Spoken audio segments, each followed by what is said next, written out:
नमस्कार किसान भाई बहनों। आज मैं आपको फसल बीमा दावा निस्तारण की प्रक्रिया के बारे में विस्तृत जानकारी देने के लिए आया हूं। इस प्रक्रिया को समझने से हमें फसल के नुकसान के बाद सही समय पर सहायता मिल सकती है। किसान भाई बहनों, फसल बीमा दावा के लिए सबसे पहले इस बात का ध्यान रखें कि फसल हानि होने के बाद 72 घंटे के अंदर फसल हानि की सूचना देना अनिवार्य होता है।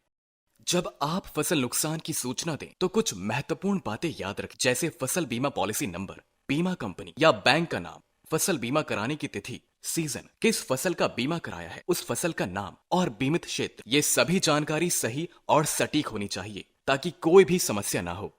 अगर आपको इस प्रक्रिया में कोई समस्या हो तो आप प्रधानमंत्री फसल बीमा योजना के हेल्पलाइन नंबर 14447 पर संपर्क कर सकते हैं। आप व्हाट्सएप चैटबॉट नंबर 7065514447 पर भी मैसेज हाय भेजकर क्लेम स्टेटस की जानकारी प्राप्त कर सकते हैं।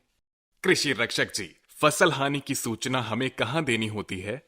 ये सूचना आप बीमा कंपनी या जिस बैंक में आपने बीमा कराया है वहां, या स्थानीय कृषि कार्यालय या फिर देशव्यापी हेल्पलाइन नंबर 14447 पर दे सकते हैं।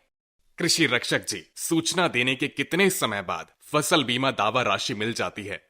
फसल हानि की सूचना के बाद बीमा कराने वाली संस्था द्वारा सर्वेक्षणकर्ता की नियुक्ति की जाती है, जो निर्धारित समय पर फसल के नुकसान का सर्वेक्षण करते हैं। क्षतिग्रस्त फसल के सर्वेक्षण के उपरांत नुकसान का आकलन किया जाता है, जिसके बाद दावा राशि का भुगतान होता है।